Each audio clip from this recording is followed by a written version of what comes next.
En el nombre del Padre, del Hijo y del Espíritu Santo. Amén. Ven Espíritu Santo, llena nuestros corazones, enciéndelos en el fuego de tu divino amor. Santa María, llénanos del gozo de la Pascua, acrecienta nuestra fe, fortalece nuestra voluntad. San José, Maestro de oración, enséñanos a orar, a contemplar, viviendo el momento presente. En el nombre del Padre, del Hijo y del Espíritu Santo. Amén. Bien, pues en esta mañana, lunes de Pascua, segundo lunes de Pascua, vamos a hacer una meditación muy bonita, que es una de las apariciones de Jesús a sus apóstoles, ya después de resucitado. Y antes de esto, pues vamos a recordar que la oración, más que pensar, es amar. Nos decía el padre Castejón, que es un padre asesor de las cruzadas que nos da ejercicios cada año, pues que la oración, la cabeza, es un muy buen lugar para iniciar la oración, ¿no? Recordar y así, pensar. Pero el corazón es donde debe continuar la oración y terminar. Entonces, recordemos que eso es la oración, ¿no? La cabeza y los puntos que se nos dan nos ayudan para fijarnos, para concentrarnos en un pasaje, en algunas palabras de Jesús en específico. Sin embargo, la oración pues no solamente reflexionar, sino que debe pasar al acto de amar, ¿no? Y nosotras en nuestra oración pues nos vamos imaginando, vamos pensando, pero luego tiene que pasar al corazón, ¿no? Para decidir amar a Jesús pues con eso que nos está diciendo, pidiendo o regalando en la oración. Vamos a meditar. Por lo regular, lo que se medita es lo del Evangelio del día. Sin embargo, este lunes pues quise basarme en otro Evangelio que hemos escuchado la semana pasada, por no haber tenido pues estos puntos de meditación y que además tiene muchas enseñanzas y es muy bonito, y es la aparición de Cristo junto al lago. Lo encontramos en el Evangelio de San Juan, capítulo 21, versículos del 1 al 14. Y dice así: Después Jesús se apareció a los discípulos junto al mar de Tiberíades, y se apareció así. Estaban juntos Simón Pedro y Tomás, llamado Dídimo, Natanael, el de Caná de Galilea, y los hijos del Zebedeo y otros discípulos. Les dijo Simón Pedro: Voy a pescar. Los otros le dijeron: Vamos también nosotros contigo. Salieron y entraron en la barca, y en aquella noche no pescaron nada. Llegada la mañana se hallaba Jesús en la playa, pero los discípulos no se dieron cuenta de que era Jesús. Les dijo Jesús: Muchachos, ¿no tienes nada a la mano para comer? Le respondieron: No. Él les dijo: Echen la red a la derecha de la barca y hallaréis. La echaron pues, y ya no podían arrastrar la red por la muchedumbre de peces. Dijo entonces a Pedro, aquel discípulo a quien amaba Jesús: Es el Señor. Así que oyó Simón Pedro que era el Señor, se puso el sobrevestido, pues estaba desnudo, y se arrojó al mar. Los otros discípulos vinieron a la barca, pues no estaban lejos de tierra. Así que bajaron a tierra, vieron unas brasas encendidas y un pez puesto sobre ellas y pan. Les dijo Jesús: Traed los peces que habéis pescado ahora. Subió Simón Pedro y arrastró la red a tierra, llena de 153 peces grandes. Jesús les dijo: Vengan y coman. Ninguno de los discípulos se atrevió a preguntarle: ¿Quién eres tú?, pues sabían que era el Señor. Se acercó Jesús, tomó el pan y se lo dio, e igualmente el pez. Esta fue la tercera vez que Jesús se apareció a los discípulos después de resucitar de entre los muertos. Bueno, este es el Evangelio y tiene pues muchísimas enseñanzas, ¿no? A mí es uno de mis evangelios favoritos porque pues primero pensemos, ¿no? Están los discípulos ya habiendo resucitado a Jesús, algunos de ellos ya lo habían visto, otros de ellos no lo habían visto, pero imagínense, estaban allí pues pescando en su oficio de siempre, o sea, habían vuelto a su vida normal, ¿no? Y estarían pues tristes, confundidos, como que no sabían qué onda. Y entonces dice Pedro, ¿no? Y quiero que nos fijemos mucho en la figura de Pedro, que pues había negado a Jesús 3 veces y a veces no meditamos profundamente en esto, ¿no? Imagínense San Pedro, el primer papa, negó a Jesús 3 veces, imagínense lo mal que se sentía, ¿no? Después de todo lo que le pasó a Jesús, cómo se escondió, cómo lo negó y lo mal que se sentía consigo mismo, ¿no? Y con Dios. Y entonces imagínense, están ahí y dice Pedro, voy a pescar y los demás vamos contigo. Y sorprende mucho esa fidelidad primero de los apóstoles, ¿no?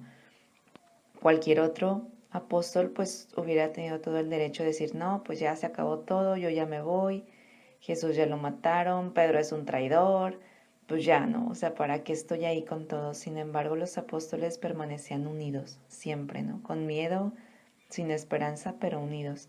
Y esa es la primera enseñanza.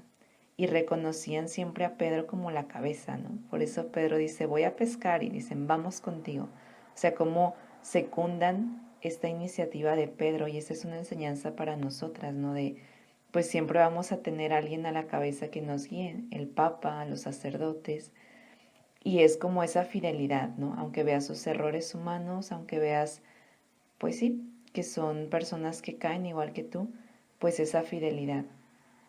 Y están pescando o tratando de pescar y no agarran nada, ¿no? Y en eso dicen que vieron a Jesús en la playa y lo vieron, pero dice que no lo reconocían y eso es un misterio. O sea, como si estuvieron 3 años con él, lo ven y no lo reconocen. Pues recordamos que Jesús está resucitado, está glorioso y ellos la última imagen que se quedaron de Jesús pues era un Jesús en la cruz, desfigurado, que ni tenía aspecto humano. Entonces lo ven y no lo reconocen, pero igual que la Magdalena, la principal razón por la que no lo reconocen es porque su corazón está en tinieblas, ¿no? Está triste, está confundido. Lo mismo que nos pasa a nosotras.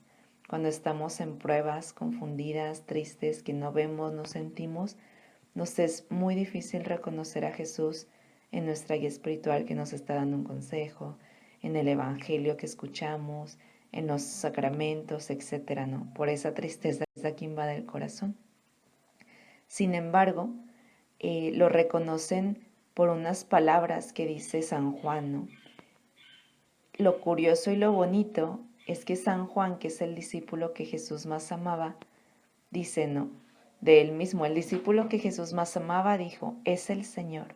O sea, fue el que lo reconoce. Se cumple aquí la bienaventuranza de Jesús, ¿no? Bienaventurados los limpios de corazón porque verán a Dios.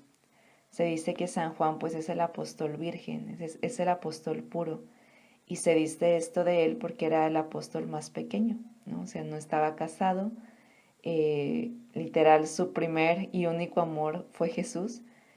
Y, y fue el que reconoce a Jesús, ¿no? Como que en su corazón no había ningún otro amor más que Jesús. Y esto es bien bonito, ¿no? Y pensemos, pues en mi corazón, ¿cuál es el mayor amor, ¿no? De que estoy más apegada, más enamorada. Y si no es Jesús, pues no te desanimes, pídele, Señor, que yo me enamore de ti, ¿no? Que seas mi principal amor aquí en el corazón. Y Jesús, y Juan dice, es el Señor. Y dice el evangelista que en ese momento Pedro, o sea, tú imagínate a Pedro, ¿no? Que está todo triste, confundido porque negó a Jesús, se siente mal con él mismo, piensa que no merece perdón, etc. Y Pedro en su, pues así, ¿no? Como que actuando según sus impulsos, dice, se arrojó al mar, ¿no? Se ató a una túnica, estaba desnudo y se arrojó al mar. O sea, dice el evangelio que estaban muy cerquita de la orilla y que en cuanto Juan dijo es el Señor, pues me imagino que todos empezaron a ir hacia Jesús, no a remar hacia la orilla, pero Pedro no se esperó, o sea, Pedro se lanza al mar, ahí se moja todo y llega antes que todos los demás discípulos. Y vemos en San Pedro pues un amor apasionado, ¿no? A Jesús, que no puede esperar, o sea, no puede esperar ni un minuto más para estar con él. Y nosotras podremos preguntarnos, ¿no? Pues yo en mis ratos que estoy con Jesús todos los días en oración, en la transmisión de la misa, en el rosario, etcétera, pues cómo anhelo ese momento, ¿no? A veces nos cuesta tener esos momentos, lo vemos como una carga, los posponemos. Y vemos en San Pedro lo contrario, ¿no? Se avienta, o sea, ya no podía estar más tiempo sin Jesús. Además tenía esta conciencia de que pues tanto le había fallado, que ahora pues quería demostrarle su amor de mil maneras, ¿no? Y se cumple lo que dice Jesús tiempo atrás. Como ha amado mucho, se le perdonan sus pecados, ¿no? Como ha tenido mucho amor, se le perdonan todos sus pecados. Lo dijo de la mujer adúltera. Y lo mismo en San Pedro. Como ha pecado mucho, o sea, me negó, pues ahora ama mucho, ¿no? Y su amor es grande, es apasionado. Y llegan con Jesús, y bueno, Jesús, antes recordamos, les hace esa pesca milagrosa, de que no habían pescado nada toda la noche, ¿no? Y les dice Jesús, avienten la red al otro lado, y le hacen caso. Y pescan, pues, una gran cantidad, ¿no? De peces.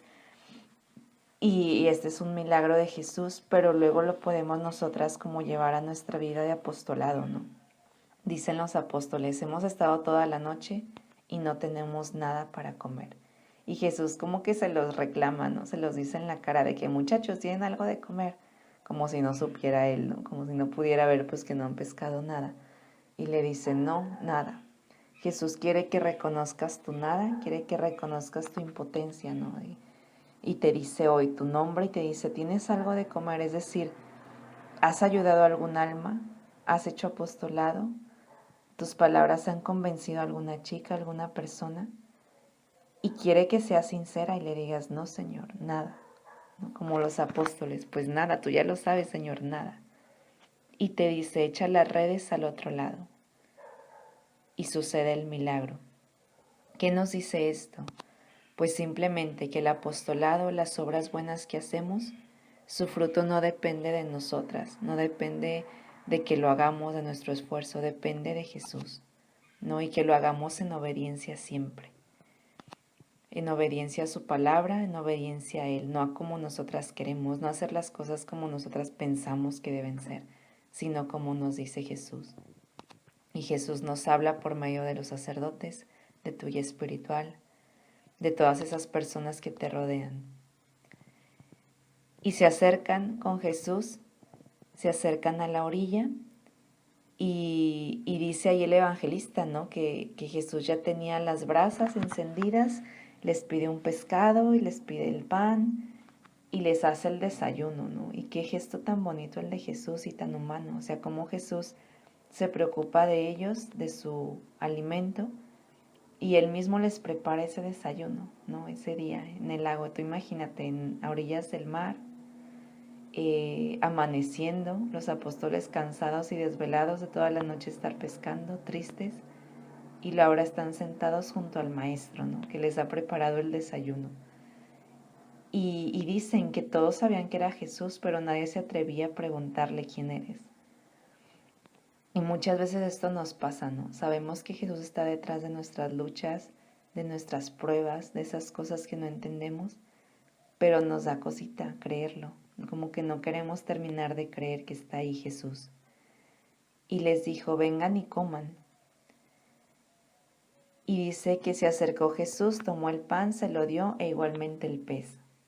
Y aquí termina el Evangelio, ¿no? No dice qué pasó después, no dice qué le dijeron los apóstoles, pero tú hazte una más en la escena, ¿no? Hazte un apóstol más de Jesús y ponte a pensar en esto.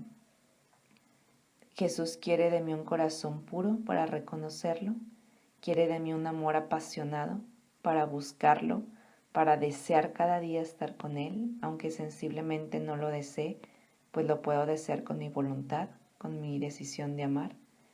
Y Jesús me pide que confíe en Él para el apostolado, ¿no? Que Él es el que lo hace todo y Él es el que me dice en dónde echar las redes, de qué manera, y confiando en su palabra puedo hacer mucho apostolado. Nos quedamos entonces haciendo este ratito de oración, imaginándome en la escena, haciéndome como una más. ¿Qué me diré a Jesús a mí? Dejar que me mire, mirarlo yo, pedirle mucho, mucho a la Virgen Madre, ponme junto a tu Hijo, tus ojos para mirarlo, tus oídos para escucharlo, tu corazón para amarlo, tu vida para seguirlo. Y nos quedamos con esta súplica, Señor, que vea, que te vea con un corazón puro, que te ame con un amor apasionado y que haga apostolado siempre en obediencia y confiando en ti.